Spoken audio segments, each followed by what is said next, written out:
नमस्कार मेरे YouTube के दोस्तों, स्वागत है आपका हमारे चैनल पर एक नई खौफनाक कहानी के साथ। दोस्तों, आज जो मैं कहानी आपके साथ शेयर करने जा रहा हूं, वह एक शख्स की है जिनका नाम राजेश है, जो पेशे से एक ट्रक ड्राइवर है। तो चलिए अब यह कहानी राजेश जी के नजरिए से सुनते हैं। लेकिन उससे पहले मैं आप लोगों से एक बात कहना चाहता हूं कि आप लोगों ने बहुत सी डरावनी कहानियां सुनी होंगी, लेकिन इस कहानी को सुनने के बाद आप लोगों के खौफ से रोंगटे खड़े हो जाएंगे और मजा भी बहुत आएगा।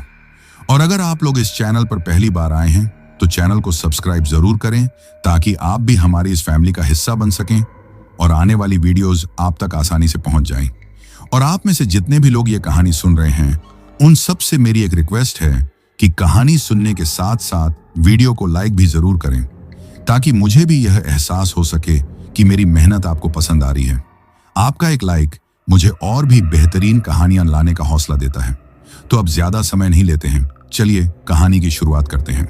दोस्तों, मेरा नाम राजेश है। मैं बिहार के सीतामढ़ी जिले के एक छोटे से गांव का रहने वाला हूं। पेशे से मैं एक ट्रक ड्राइवर हूं। अब तक का करीब 12 से 13 साल का एक्सपीरियंस है। जो मैं आपको बताने जा रहा हूं वो एक ऐसी घटना है जिसे सोचकर आज भी मेरी रूह कांप जाती है। आज भी अगर रात को कहीं अकेले ट्रक लेकर निकलना पड़े ना, तो हाथ पैर कांप जाते हैं। पहले तो मैं हंस देता था जब कोई ऐसी बात करता था। अरे भाई, ट्रक चलाते हुए कुछ अजीब सा हुआ, साया देखा, आवाज सुनी। लेकिन उस एक रात के बाद मुझे समझ आ गया कि जब तक इंसान खुद भुगतता नहीं है, तब तक सब मजाक लगता है। ये बात करीब 10 से 11 साल पुरानी है। उस वक्त मैं पटना के पास एक बड़े फल मंडी के लिए ट्रक चलाया करता था। काम यह था कि फल सब्जी मंडी से माल लोड करके बगल के गोदामों या ठिकानों तक पहुंचाना। उसी मंडी में एक व्यापारी था, नाम तो नहीं बताऊंगा, लेकिन वो केला का थोक व्यापारी था। और एक दिन उसने मुझे कहा कि राजेश, तुम्हें कल रात में ही निकलना पड़ेगा। कल दोपहर तक अगर माल यहां नहीं पहुंचा तो सब बेकार हो जाएगा।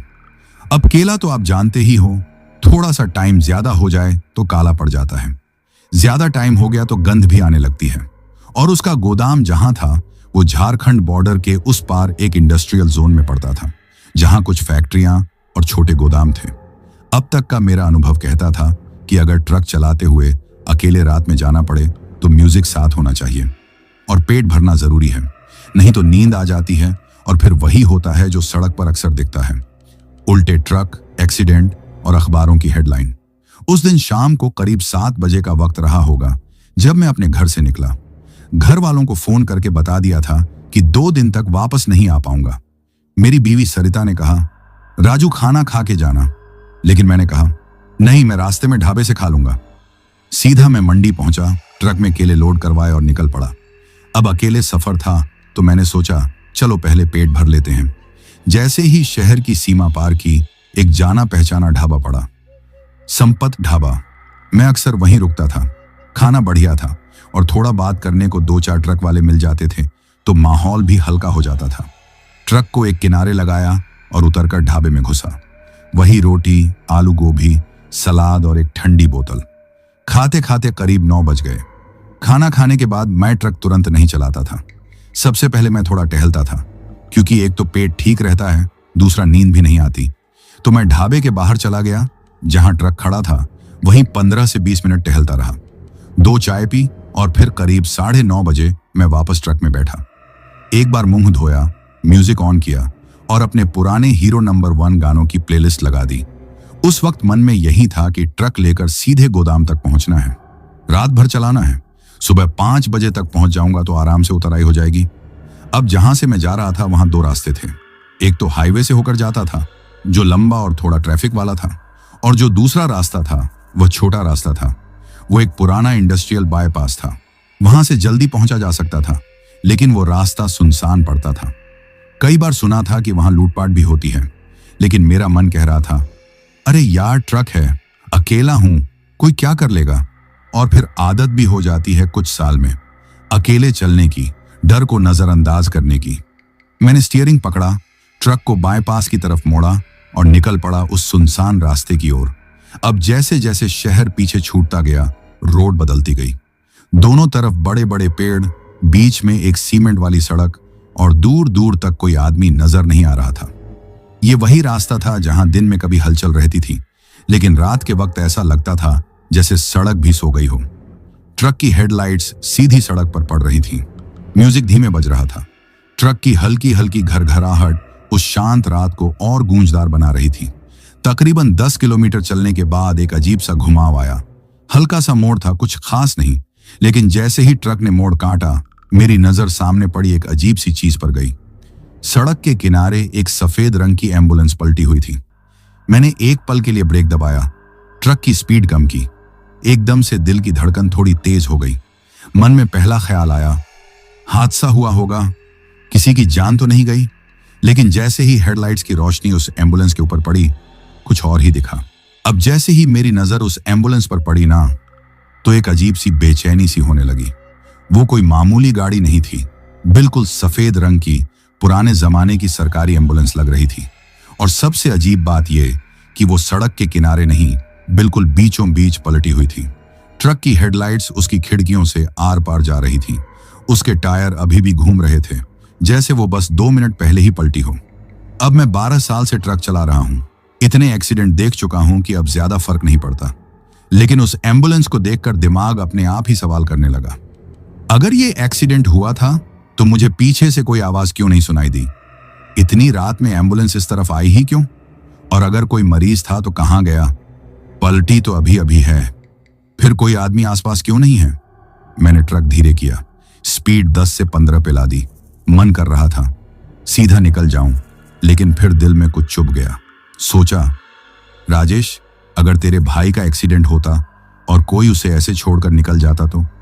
ये सोचते ही मैंने ट्रक को उसी एम्बुलेंस से थोड़ी दूर पर रोका। इंजन चालू ही रहने दिया, ताकि अगर कुछ भी गड़बड़ लगे तो झट से स्टार्ट करके निकल लूं।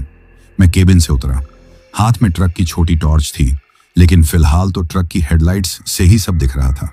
रात ठंडी थी, लेकिन मेरी पीठ पे पसीना आने लगा था। मैं धीरे धीरे एम्बुलेंस की ओर बढ़ने लगा। सड़क सुनसान थी, चारों तरफ पेड़ और बीच में मैं अकेला था। जब एम्बुलेंस के पास पहुंचा तो सबसे पहली चीज जो दिखी वो थी नंबर प्लेट। वह पुराने फॉर्मेट की नंबर प्लेट थी, जैसे कई साल पहले हुआ करती थी। बिल्कुल वैसी ही प्लेट जो सरकारी गाड़ियों पर होती थी। और उसका जो लोगो था, उसमें भी किसी पुराने सरकारी अस्पताल का नाम लिखा हुआ था, जो अब शायद बंद हो चुका है। राजकीय जन कल्याण चिकित्सालय, ऐसा कुछ लिखा था। अब मैं और भी चौंक गया, क्योंकि ये एम्बुलेंस तो 20 साल पुरानी लग रही है, और फिर भी इसका एक्सीडेंट अभी कैसे हुआ है? मैं एकदम सामने गया, शीशे से अंदर झांका।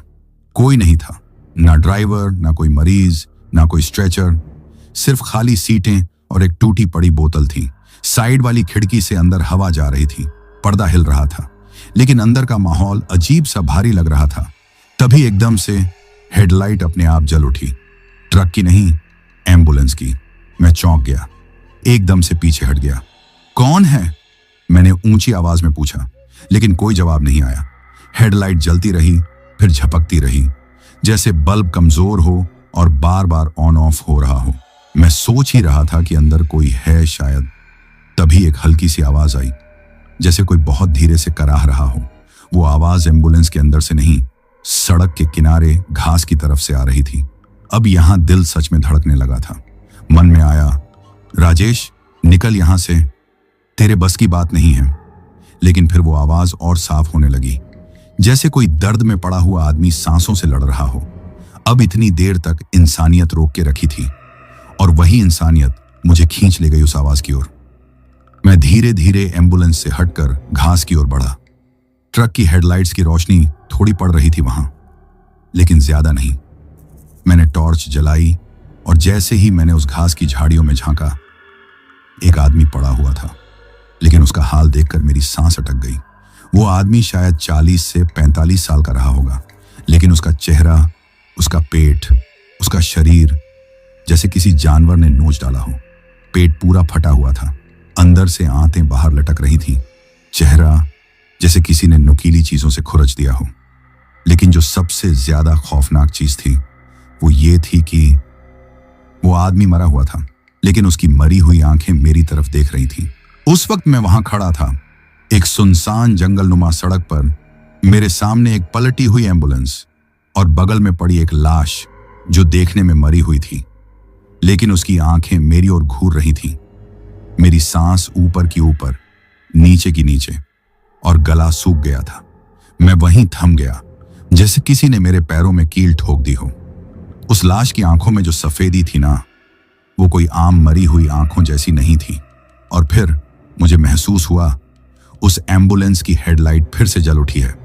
अब वो रोशनी सीधी मेरी आंखों पर पड़ रही थी, जिससे मुझे सामने कुछ भी साफ नहीं दिख रहा था, बस हल्की परछाइयां, झाड़ियों की हलचल और उस लाश की आंखें। मैं धीरे धीरे पीछे हटने लगा, सोचा ट्रक की तरफ भाग जाऊं, लेकिन जैसे ही मैंने कदम पीछे किया, मुझे लगा कोई मेरे पीछे खड़ा है। एकदम से मैं घूम गया, लेकिन वहां कुछ नहीं था, बस हवा का एक झोंका, और हवा के साथ आई एक अजीब सी गंध थी, जैसे सड़ती हुई लाश की या किसी पुराने अस्पताल की बदबू हो। अब मेरा दिल कह रहा था, राजेश, बस बहुत हो गया, भाग यहां से। मैं वापस मुड़ा, ट्रक की ओर दौड़ा, पर जैसे ही 2 कदम आगे बढ़ा, कुछ महसूस हुआ। पीछे से कुछ चलने की आवाज आई। मैंने गर्दन घुमाकर देखा। वो लाश जो अब तक घास में पड़ी थी, अब उठकर बैठ चुकी थी। उसका पेट वैसे ही फटा हुआ था, आंतें वैसे ही लटक रही थीं, लेकिन अब वो अपने दोनों हाथों से खुद को खींचते हुए सीधा मेरी तरफ आ रही थी। मेरी टॉर्च हाथ से गिर पड़ी और मैं तो बस वहीं खड़ा रह गया। उस लाश की चाल में कोई इंसानियत नहीं थी, जैसे कोई जानवर घिसटकर शिकार की तरफ बढ़ रहा हो। उसकी आंखें अब पूरी सफेद हो चुकी थीं और उसके चेहरे पर एक हल्की सी मुस्कान थी, जैसे वो मुझे पहचानता हो, जैसे उसने मेरा इंतजार किया हो। मैंने जानबूझकर नजर हटाई, मुंह फेरकर ट्रक की तरफ दौड़ा। ट्रक चालू हालत में ही था। सीधा चढ़ा, फाटक बंद किया और ट्रक को गियर में डाला, लेकिन जैसे ही एक्सेलरेटर दबाया, इंजन बंद हो गया। उसके साथ ट्रक की हेडलाइट भी बंद हो गई। अब चारों तरफ अंधेरा हो गया था। अब मेरी हालत खराब हो गई। क्या ये सब सपना है? क्या मैं किसी जाल में फंस चुका हूं? मैंने अपने मन में सोचा और एक बार फिर चाबी घुमाई, लेकिन कुछ नहीं। तभी ट्रक की खिड़की से झांकती एक परछाई दिखाई दी। वह वही लाश थी। वह अब मेरे ट्रक के सामने खड़ी थी। उसका मुंह खुला था और उसमें से खून की लाट टपक रही थी। उसके गले से अजीब सी आवाज निकल रही थी, ना इंसान जैसी, ना जानवर जैसी। और उसके हाथ अब ट्रक के फाटक को झटके मार रहे थे। मैंने ट्रक की सीट के नीचे झांककर लोहे की रॉड निकाली, जो हर ट्रक ड्राइवर अपने बचाव के लिए रखता है। उस रॉड को हाथ में लेकर मैं एकदम शांत बैठा रहा, बस दिमाग में एक ही बात, अगर फाटक टूटा तो या तो मैं इसे मारूंगा या मारा जाऊंगा। तभी अचानक ट्रक स्टार्ट हो गया। कोई आवाज नहीं, कोई स्पार्क नहीं, बस ऐसे ही एक झटके में। मैंने जोर से गियर डाला, एक्सेलरेटर मारा और ट्रक एक झटके में आगे बढ़ा। लेकिन जो हुआ वो मैंने कभी नहीं सोचा था। सड़क के बीचों बीच वही एम्बुलेंस फिर से खड़ी थी, अब सीधी और सही सलामत थी, और उसके ड्राइवर सीट पर बैठा था वही आदमी जिसकी लाश अभी मेरे सामने थी। ट्रक की रफ्तार तेज थी। मैंने एक्सेलरेटर पूरी ताकत से दबा रखा था। गला सूख गया था, होंठ कांप रहे थे और दिमाग मानने को तैयार ही नहीं था कि जो मैंने देखा वो सच था। सड़क के बीचों बीच वो एम्बुलेंस अब खड़ी थी और उसके ड्राइविंग सीट पर वही आदमी बैठा था जिसकी लाश अभी कुछ मिनट पहले मेरे सामने पड़ी थी। पर अब वो मरा हुआ नहीं था। उसका चेहरा बिल्कुल शांत था, आंखें खुली हुई थीं, लेकिन उनमें कोई जान नहीं थी। जैसे वो मुझे देख भी रहा था और नहीं भी, जैसे उसकी निगाहें मेरी तरफ थीं, लेकिन वो उनमें नहीं था। मैंने ब्रेक नहीं मारा, बस मन में सोच लिया, चाहे जो हो जाए ट्रक नहीं रोकूंगा। मैंने स्टीयरिंग थोड़ा दाईं ओर मोड़ा, ट्रक को एम्बुलेंस से बचाकर निकालने की कोशिश की, पर तभी वो एम्बुलेंस धीरे धीरे खुद ही ट्रक की तरफ मुड़ने लगी, जैसे कोई सड़क पर खड़ा इंसान सामने आ जाए। अब न बचने की गुंजाइश थी, न समझने की। मैंने एक झटके में स्टीयरिंग घुमाया, ट्रक सीधा उस एम्बुलेंस से टकरा गया। झटका इतना तेज था कि मेरा सिर स्टीयरिंग से टकरा गया। कुछ सेकंड के लिए सब कुछ ब्लर हो गया, आंखों के सामने अंधेरा छा गया।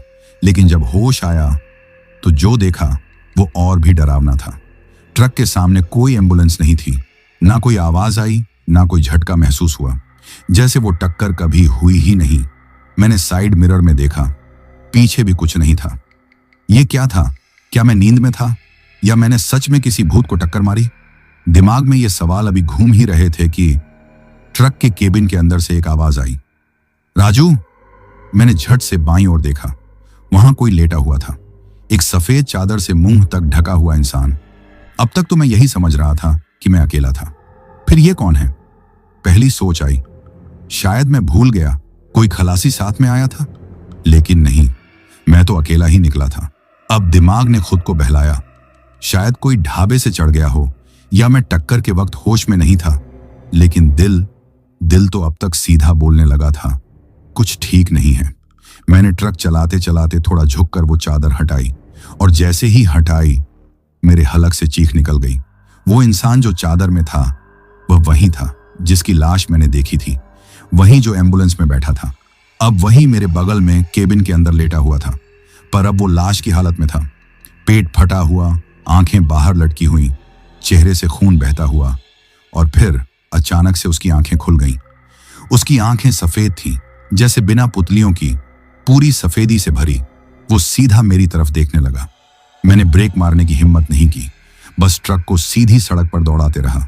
पर अब डर सिर के अंदर तक बैठ चुका था। मैंने दाहिने पैर से ट्रक का एक्सेलरेटर दबाया और बाएं हाथ से केबिन की खिड़की खोली, क्योंकि अब केबिन के अंदर इतनी बदबू फैल गई थी कि सांस लेना मुश्किल हो गया था। वो बदबू जैसे किसी मुर्दा घर की हो, जो किसी बहुत पुराने सड़े हुए शरीर की थी। पर वो मरा हुआ इंसान अब भी वहीं था, हिल नहीं रहा था, लेकिन उसकी आंखें हिल रही थीं, जैसे जिंदा होकर भी मरा हुआ हो या मरा हुआ होकर भी जिंदा था। मैंने ट्रक का म्यूजिक ऑफ कर दिया। अब हर आवाज साफ सुनाई दे रही थी, ट्रक के इंजन की खड़खड़ाहट और उस लाश के नथुनों से सांस की आवाज आ रही थी। अब तो डर गले तक चढ़ आया। मैंने दिमाग में सोच लिया, अब मुझे सीधा इंडस्ट्रियल एरिया तक पहुंचना है, वहीं पहुंचने से जान बचेगी। पर जब मैंने साइड मिरर देखा तो मेरी रूह कांप गई, क्योंकि वो एम्बुलेंस फिर से मेरे पीछे आ रही थी। मैंने ट्रक की रफ्तार और तेज कर दी थी। अब मेरी निगाहें सिर्फ सामने की सड़क पर थीं, लेकिन मेरा साइड मिरर लगातार कुछ और दिखा रहा था। वो एम्बुलेंस अब बिल्कुल मेरे ट्रक के पीछे थी। उसकी हेडलाइट जल रही थी और उसका अगला हिस्सा जैसे हवा में डोलता हुआ आ रहा है। पर सबसे अजीब बात यह थी कि उसके ड्राइवर सीट पर अब कोई नहीं था, अब वो खाली थी। मैंने फिर मिरर देखा। इस बार कुछ सेकंड के लिए मेरी आंखें वहीं रुक गईं। उस एम्बुलेंस का बोनट धीरे धीरे उठ रहा था, और जैसे ही उठकर गिरा, उसकी अंदर से कोई चीज झांक रही थी। एक चेहरा, वही चेहरा जिसे मैं अपने केबिन में देख चुका था, लेकिन अब उसका मुंह खुला था, एक अजीब सी हंसी के साथ। ऐसी हंसी जो इंसान की नहीं होती। उसकी हंसी में कोई आवाज नहीं थी, बस होंठ खुले हुए थे। अब मेरे हाथों में पसीना भर आया था, स्टीयरिंग बार बार फिसल रहा था। पर मेरा ध्यान पीछे नहीं, अब आगे था, क्योंकि वो एम्बुलेंस अब बराबरी पर आ चुकी थी, मेरे ट्रक के बाईं तरफ से। मैंने गर्दन घुमाई और जो देखा आज तक नहीं भूल पाया। वो लाश अब एम्बुलेंस की खिड़की से मुझे घूर रही थी। वही कटी फटी हालत, वही सफेद आंखें, लेकिन अब उसका चेहरा ट्रांसपेरेंट हो गया था, जैसे कोई भूतनी चादर ओढ़े खड़ी हो। मैंने आंखें बंद की और मन में भगवान को पुकारा, हे भगवान, कुछ कर, मुझे यहां से निकाल। लेकिन तभी एम्बुलेंस ने मेरे ट्रक को साइड से टक्कर मारी। ट्रक थोड़ा डगमगाया और फिर एक और टक्कर, जैसे कोई मुझे रुकने को मजबूर कर रहा हो। अब मुझे यकीन हो चुका था, ये चीज जो भी है, ये मुझे जिंदा छोड़ने नहीं वाली। मैंने ट्रक को मजबूती से थाम लिया। लोहे की रॉड अब मेरे पास ही थी, सीट के नीचे। फिर वो हुआ जो मैंने कभी सपने में भी नहीं सोचा था। ट्रक के अंदर की वो लाश अब उठकर बैठ चुकी थी। उसका चेहरा मेरी तरफ झुका हुआ था। वो कुछ बोल नहीं रही थी, बस देख रही थी, जैसे हर टक्कर पर उसे मजा आ रहा हो, जैसे वो देखना चाह रही थी मैं कब हारता हूं। मैंने हिम्मत जुटाई और सीधा ट्रक को सड़क के बाईं तरफ खाई की ओर घुमाया।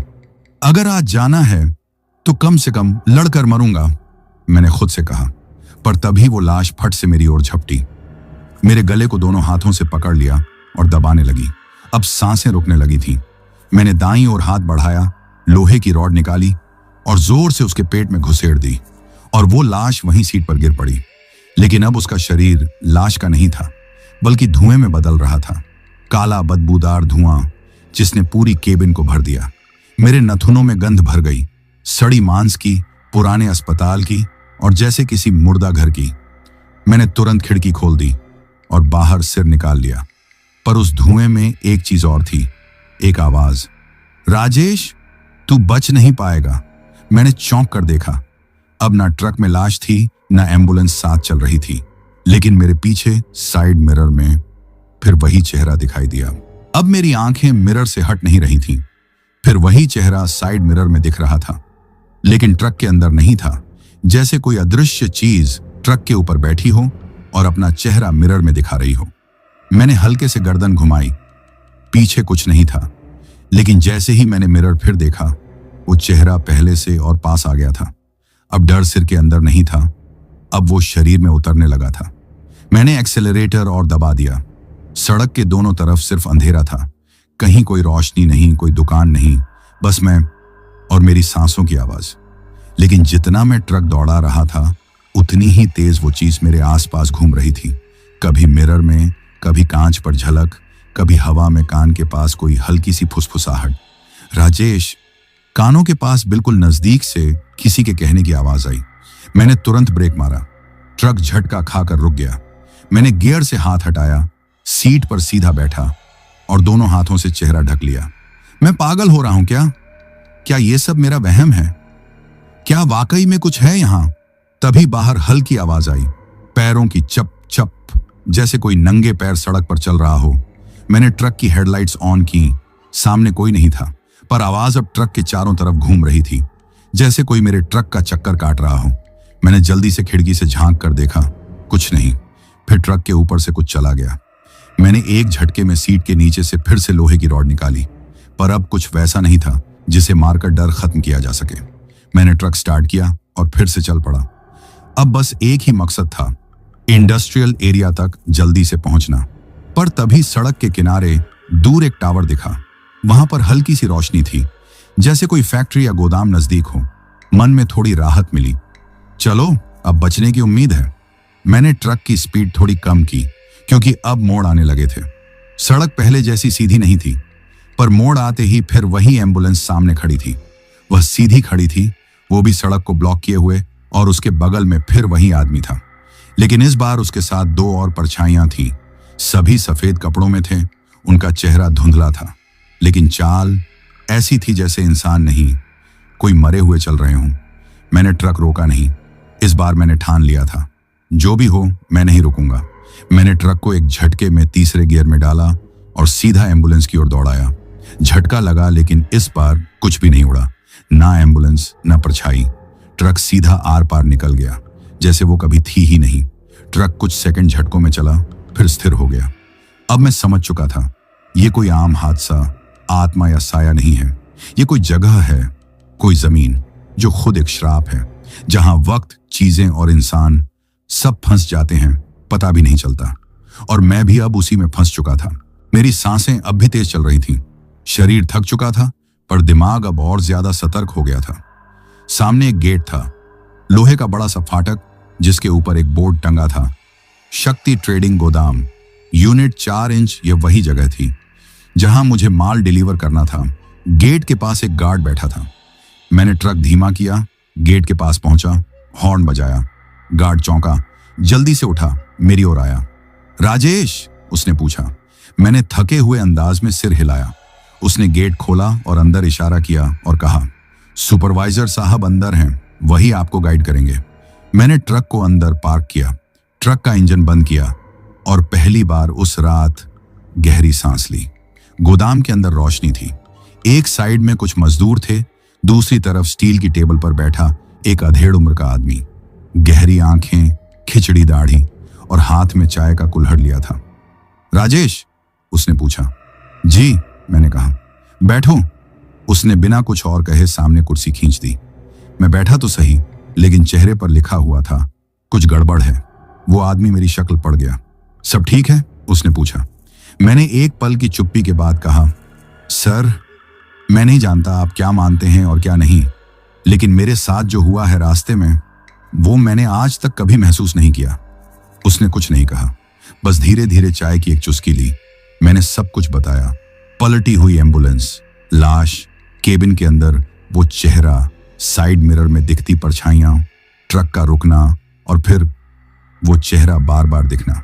सुपरवाइजर कुछ देर चुप रहा, फिर उसने सिर झुकाकर कहा, तुम पहले नहीं हो। मैं चौंक गया। फिर वो धीरे से बोला, आज से कोई 18 से 20 साल पहले यहां से कुछ किलोमीटर दूर एक हादसा हुआ था। एक आदमी, एक एम्बुलेंस ड्राइवर, अपनी गाड़ी में एक मालिक को छोड़ने आया था इसी इंडस्ट्रियल एरिया में, लेकिन वापस जाते वक्त उसने शराब पी रखी थी। मैं चुपचाप सुन रहा था। वो बोलता गया, उसी घुमाव पर जहां तुम्हें पहली बार वो एम्बुलेंस दिखी थी, वहां उसकी गाड़ी पलट गई। कहते हैं गाड़ी में ही उसकी मौत हो गई, कोई हेल्प नहीं पहुंची। लेकिन बात सिर्फ मौत की नहीं है। मैंने उसकी ओर देखा, अब उसकी आंखों में भी डर था। फिर उसने कहा, कहते हैं उसका शरीर जब पुलिस ले गई थी तब तक आधा सड़ चुका था। शरीर फटा हुआ, आंखें गायब, जैसे कोई इंसान नहीं, कोई साया उस पर चढ़ा हो। मैंने गहरी सांस ली। पर अभी वो सिर्फ मुझे क्यों दिखा? वो आदमी थोड़ी देर चुप रहा, फिर बोला, क्योंकि तुम अकेले जा रहे थे, क्योंकि तुम्हारा ट्रक वैसा ही था जैसे उसकी एम्बुलेंस थी। सफेद लाइट, खाली सीट। कहते हैं वो उन ड्राइवरों के पीछे जाता है जो रात में अकेले उस रास्ते से गुजरते हैं। मैंने पूछा, आज तक किसी को उसने पकड़ा है? नहीं, उसने कहा, जो फंस जाता है या तो मर जाता है या फिर कभी उस रास्ते से नहीं गुजरता। मैंने अपना चेहरा थाम लिया, कुछ समझ नहीं आ रहा था। वो आदमी बोला, तुमने उस रास्ते पर कदम रखा जिसे लोग अब मौत का मोड़ कहते हैं। मैंने पूछा, सर, क्या अब मैं सुरक्षित हूं?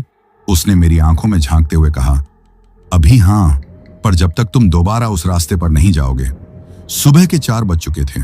गोदाम में केला उतर चुका था। सुपरवाइजर ने चाय भी पिलाई और जाते वक्त सिर्फ एक बात कही, राजेश, अब जब भी आना हो उस मोड़ से मत आना, किस्मत हर बार नहीं बचाती। मैंने सिर हिलाया। अब तो मैं खुद नहीं चाहता था कि उस रास्ते से कभी गुजरूं। ट्रक वापस मोड़ा और सीधा हाईवे की ओर चल पड़ा। अब माहौल बिल्कुल बदला हुआ था। धूप हल्की निकल आई थी, सड़कें खाली थीं, लेकिन मन में कुछ शांति सी थी। मन में बार बार यही ख्याल आता था, क्या वाकई सब खत्म हो गया? क्या वो जो कुछ भी था वो बस एक रास्ते तक ही सीमित था? मैंने ट्रक का म्यूजिक ऑन किया। धीरे धीरे पुराने गाने बजने लगे। मन हल्का हो गया। सड़क पर हल्की धूप फैल रही थी, परछाइयां छोटी होती जा रही थीं। मैंने एक गहरी सांस ली। लगभग 1 घंटे का सफर हो गया था। मैंने सोचा अब थोड़ा सुस्त लेता हूं। सामने एक ढाबा दिखा, शंकर ढाबा। छोटा सा, लेकिन चाय अच्छी होती थी। मैंने ट्रक एक साइड में लगाया और केबिन से उतरकर अंदर गया। ढाबे में कोई नहीं था, बस एक बूढ़ा आदमी चाय बना रहा था। एक कड़क बना देना, मैंने कहा। वो बिना बोले चाय चढ़ा देता है। मैं एक बेंच पर बैठ गया। थोड़ी ही देर में चाय आ गई। मैंने पहला घूंट लिया और, राजू, तू भी कितना सोता है यार। ये आवाज मेरे ठीक बगल से आई थी। मैंने एकदम से गर्दन घुमाई। बगल की बेंच पर कोई बैठा था, सिर से पैर तक सफेद चादर में लिपटा हुआ। मैं हक्का बक्का रह गया। कौन है? मैंने पूछा। उसने फिर से सिर नहीं हिलाया, बस उसी अंदाज में लेटा रहा। रमेश, मेरे मुंह से अचानक निकल गया। नहीं, मैंने खुद से कहा। मैं तो अकेला निकला था, आज कोई रमेश नहीं। अब मेरी सांस फिर से तेज होने लगी। मैंने आवाज ऊंची की, अबे बोल, कौन है बे? ढाबे वाला एकदम से चौंका। क्या हुआ साहब? उसने पूछा। मैंने उसकी ओर देखा और बेंच की ओर इशारा किया। ये जो आदमी बैठा है, कौन है ये? वो आदमी मेरी तरफ आया, फिर बेंच की तरफ देखा और बोला, कहां साहब, वहां कौन बैठा है? वो, मैंने फिर देखा। बेंच खाली थी, बिल्कुल खाली। वही बेंच जहां मैंने किसी को अपने नाम से पुकारा था। मेरे हाथ से चाय गिर गई। मैं उठ खड़ा हुआ। ये क्या हो रहा है मेरे साथ? क्या वो साया अब मेरे साथ साथ चल रहा है? मैंने बिल दिए बिना ही ढाबा छोड़ा और ट्रक में चढ़ गया। ट्रक स्टार्ट किया, गियर डाला और सड़क पर आगे बढ़ गया। अब एक बार फिर मन भारी हो चुका था। सड़क बिल्कुल सीधी थी। मैंने साइड मिरर देखा, अब भी कुछ नहीं था। फिर आगे देखा, सामने एक छोटी सी कार मेरी तरफ आ रही थी। मैंने ध्यान नहीं दिया। जैसे जैसे वो पास आई, उसकी हेडलाइट मेरी आंखों में पड़ी। लेकिन जैसे ही वो बिल्कुल नजदीक आई, वो कोई कार नहीं थी, वो वही एम्बुलेंस थी। अब सही सलामत, और ड्राइविंग सीट पर वो आदमी फिर से था। ट्रक अपनी रफ्तार से चल रहा था, लेकिन मेरा ध्यान पूरी तरह भटक चुका था। मैंने साफ साफ देखा था, सामने से जो गाड़ी आ रही थी वो कोई आम कार नहीं थी, वो वही एम्बुलेंस थी। और सबसे डरावनी बात यह नहीं थी कि वो दिखी, बल्कि ये थी कि अब वो गलत साइड से आ रही थी, मेरे ट्रक की लेन में, सीधी मेरी तरफ। मैंने झटके से स्टीयरिंग घुमाया, ट्रक को सड़क के कच्चे हिस्से पर डाल दिया। ट्रक हल्का सा झटका खाकर रुका, इंजन बंद हो गया। मैंने गहरी सांस ली, लेकिन जब दोबारा ऊपर देखा तो सामने कोई एम्बुलेंस नहीं थी, कुछ नहीं था। सड़क खाली थी, जैसे कुछ हुआ ही ना हो। अब ये सब झेलते झेलते मेरे दिमाग ने जवाब देना शुरू कर दिया था। मैंने सीट से सिर टिकाया, गला सूख गया था। केबिन के अंदर गर्मी और बदबू भर चुकी थी, वैसी ही बदबू जो पहले उस लाश के पास महसूस हुई थी। मैंने खिड़की खोली, थोड़ी हवा अंदर आई, पर बदबू कम नहीं हुई। अब तक का सबसे बुरा एहसास तब हुआ जब मैंने मिरर देखा। साइड मिरर में ट्रक के पिछले हिस्से पर कुछ चढ़ा हुआ दिख रहा था, मानव जैसी शक्ल वाला, लेकिन पूरा काला, बिना चेहरा के। मैंने जल्दी से मिरर की ओर देखा, कुछ नहीं था। फिर सीट से थोड़ा उठकर पीछे देखा। ट्रक का पिछला हिस्सा खाली था, लेकिन तभी केबिन के अंदर किसी के चलने की आवाज आई। ट्रक के अंदर ही, मेरी सीट के पीछे से। मैंने झटके से गर्दन घुमाई और वो वहीं था, वहीं चेहरा, वहीं आंखें, वहीं कटा पिटा शरीर। इस बार वो खड़ा था, सीधे मुझे घूरता हुआ। मेरे मुंह से कोई आवाज नहीं निकली। उसके होंठ हिल रहे थे, लेकिन कोई आवाज नहीं। मैंने सीट के नीचे से रॉड उठाई, लेकिन हाथ कांप रहा था।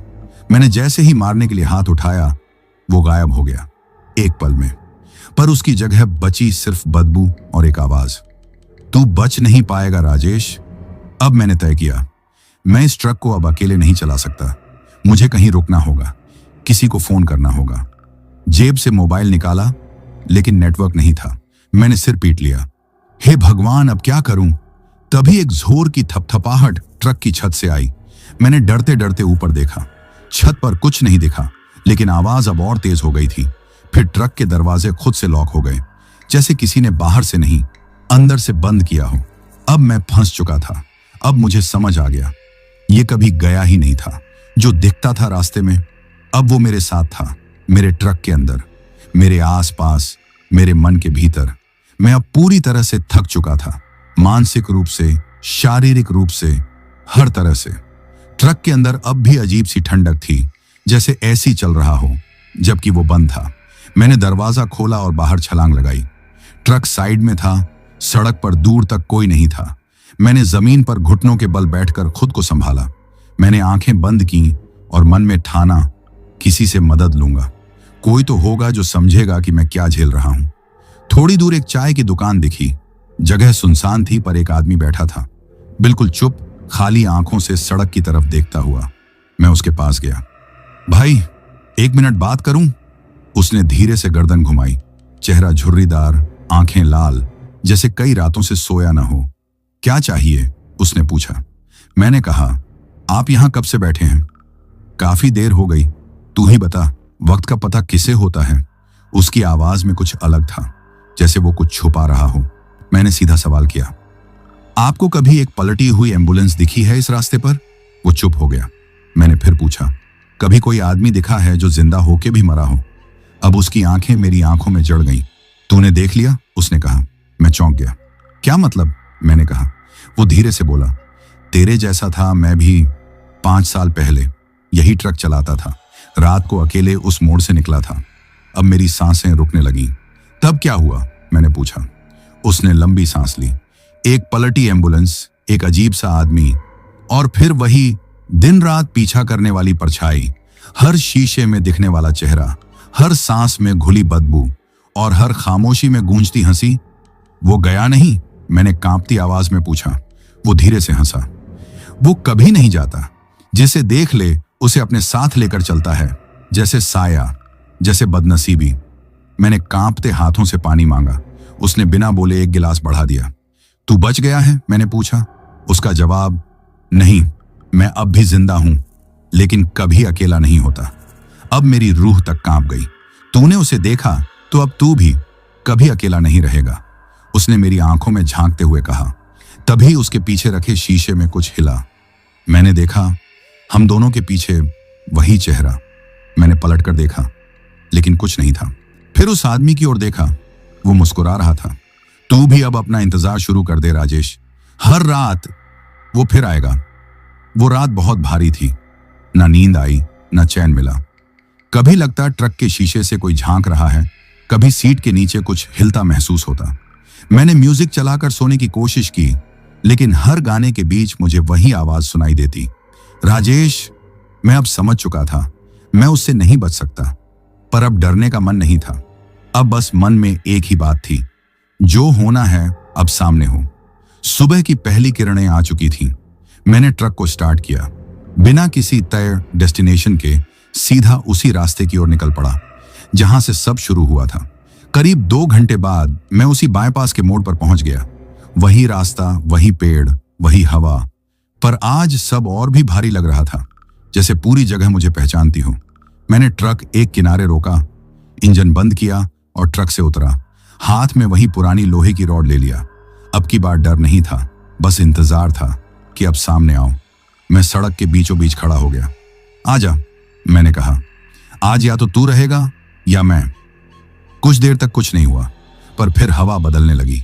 हल्की सी बदबू जो धीरे धीरे तेज होती गई। फिर सामने धुंध सी बनने लगी और उसी धुंध के बीच से वो एम्बुलेंस उभरने लगी, धीरे धीरे, बिल्कुल चुपचाप। ना कोई इंजन की आवाज, ना हॉर्न की, बस वो सरकती हुई चली आ रही थी, सीधे मेरी ओर। मैं वहीं खड़ा रहा, अब हिलने की हिम्मत नहीं थी। एम्बुलेंस मेरे ठीक सामने आकर रुक गई, सिर्फ 2 फीट की दूरी। मैंने उसकी खिड़की की ओर देखा, वो बैठा था। अब की बार पूरा चेहरा साफ, फटा पड़ा, आंखें लटकती हुई लेकिन साफ, और उसकी आंखें सीधी मेरी आंखों में। हम दोनों एक दूसरे को देख रहे थे। फिर उसने दरवाजा खोला। आ जा, उसके होंठों ने बिना आवाज के कहा। मेरे हाथ की रॉड अब कांप रही थी। क्या करूं? जाऊं या नहीं? अगर मैं गया तो कभी लौट नहीं पाऊंगा। तभी उसने ट्रक के पीछे की सीट पर इशारा किया। वहां एक फोटो पड़ी थी मेरी। मैंने देखा, फोटो मेरी थी, ट्रक में बैठा हुआ, मुस्कुराते हुए। अब मेरी सांस थम गई। ये कब खींची गई? किसने ली? तभी उसके मुंह से एक आवाज निकली, अब तू भी वैसा ही बन जा जैसा मैं हूं। अब मैं नहीं झुकूंगा। मैंने पूरी ताकत से लोहे की रॉड उठाई और सीधे उसकी तरफ फेंकी। रॉड सीधी खिड़की पर जा लगी और वो एम्बुलेंस धुएं में बदल गई, धीरे धीरे हवा में घुल गई, जैसे कभी थी ही नहीं। मैं वहीं सड़क पर घुटनों के बल गिर पड़ा। रो नहीं रहा था, बस चुप था। सारा शरीर सुन्न हो चुका था। लेकिन जब मैंने सिर उठाया, सामने सड़क अब वैसी नहीं दिख रही थी। वो एम्बुलेंस फिर खड़ी थी, अब एकदम पीछे। इस बार डर नहीं था, अब सिर्फ एक एहसास था कि ये मेरी आखिरी रात हो सकती है, या फिर इस डर की आखिरी रात। मैंने ट्रक का दरवाजा खोला। अब मेरी चाल धीमी नहीं थी, मेरे हाथ कांप नहीं रहे थे। मैं सीधा बढ़ा उस एम्बुलेंस की ओर। जैसे ही मैं पास पहुंचा, उसका दरवाजा अपने आप खुल गया। अंदर अंधेरा था, लेकिन वो वहीं था, बैठा हुआ, सिर झुकाए। मैंने आवाज दी, अब बस, जो लेना है ले ले, लेकिन ये पीछा खत्म कर। वो धीरे धीरे सिर उठाने लगा और पहली बार उसके चेहरे पर दर्द था। अब मुझे एहसास हुआ, ये आत्मा, ये साया बस डराने नहीं आया था, ये कुछ कहना चाहता था, कुछ अधूरा छोड़ गया था। क्या चाहिए तुझे? मैंने पूछा। वो बोला नहीं, बस हाथ बढ़ाया और मेरी ओर इशारा किया। उसकी उंगली मेरी जेब की ओर थी। मैंने जेब टटोली, अंदर एक पुराना कागज सा निकला जो मैंने कभी देखा ही नहीं था। खोला तो देखा, एक मरीज का नाम, एक अस्पताल की मोहर और नीचे लिखा था, रेफर टू पटना, इमरजेंसी। अब मेरी आंखें चौड़ी हो गईं। ये उसकी रेफर स्लिप थी, जो शायद उस रात जब उसकी एम्बुलेंस पलटी तो किसी ने उसे न बचाया, न आगे भेजा। मैंने कांपते हाथों से पूछा, तू अस्पताल नहीं पहुंच पाया था? उसने सिर्फ सिर हिलाया। नहीं। अब समझ आया, ये बदला नहीं था, ये एक अधूरी कोशिश थी, एक अधूरी यात्रा जिसे कोई पूरा नहीं कर पाया। मैंने वो कागज सीने से लगाया और कहा, चल आज तेरी मंजिल तक पहुंचाता हूं। मैं ट्रक के पास गया, इंजन स्टार्ट किया। एम्बुलेंस अब मेरे ट्रक के पीछे चल रही थी, बिल्कुल शांत, कोई झटका, कोई धुंध नहीं। करीब 2 घंटे का सफर तय करने के बाद मैं पटना के उसी पुराने सरकारी अस्पताल पहुंचा जहां उस पर्ची का नाम लिखा था। सड़क सुनसान थी, सुबह की रोशनी हल्की हल्की फैल रही थी। मैंने हॉस्पिटल के गेट के पास ट्रक रोका। जैसे ही नीचे उतरा, पीछे देखा, एम्बुलेंस गायब, ना इंजन की आवाज, न टायरों की चिड़क, बस एक हल्का सा धुआं जो हवा में उड़ते हुए सूरज की किरणों में घुल गया। मैं वहीं खड़ा रहा, आंखों में आंसू, सीने में सुकून। अब सब खत्म हो गया था। अब डर नहीं था, अब वो आत्मा मुक्त हो चुकी थी। उस दिन के बाद मैंने कई बार वो रास्ता पार किया। न कभी वो एम्बुलेंस दिखी, न वो चेहरा, लेकिन हर बार जब मैं उस मोड़ से गुजरता हूं तो ट्रक की खिड़की पर हल्की सी नमी जम जाती है, जिस पर उभरते हैं दो शब्द दिखते, थैंक यू। तो दोस्तों, ये कहानी यही खत्म हुई। और अगर आप लोग भी चाहते हैं कि आपका नाम वीडियो में लिया जाए तो अपना नाम और अपने शहर का नाम वीडियो में कमेंट करें। अगर आपको यह कहानी पसंद आई हो तो वीडियो को लाइक और चैनल को सब्सक्राइब करें ताकि और भी डरावनी कहानियां आप तक पहुंच सकें। कहानी को अंत तक सुनने के लिए दिल से धन्यवाद दोस्तों। आज के लिए बस इतना ही, मिलते हैं जल्द ही कुछ नई कहानियों के साथ। तब तक के लिए अपना ध्यान रखिए। अब वो आत्मा मुक्त हो चुकी थी। उस दिन के बाद मैंने कई बार वो रास्ता पार किया। न कभी वो एम्बुलेंस दिखी, न वो चेहरा, लेकिन हर बार जब मैं उस मोड़ से गुजरता हूं तो ट्रक की खिड़की पर हल्की सी नमी जम जाती है, जिस पर उभरते हैं दो शब्द दिखते, थैंक यू। तो मेरे YouTube के दोस्तों, आज की हमारी कहानी खत्म हुई। अब आप लोग कमेंट में ये जरूर बताएं कि यह कहानी आप लोगों को कैसी लगी और अगली कहानी आप लोगों को किस टॉपिक पर चाहिए। और साथ में आप लोग अपना नाम कमेंट कर दीजिएगा और साथ में ये भी कमेंट कर दीजिएगा कि आप लोग कहां से मेरी वीडियो देख रहे हैं, ताकि मुझे पता चले कि मेरी वीडियो को लोग कहां से देख रहे हैं। तो दोस्तों, आप लोगों को वीडियो देखने के लिए दिल से धन्यवाद और आप लोग अपना ध्यान रखिए। मिलते हैं जल्द ही और भी मजेदार कहानियों के साथ।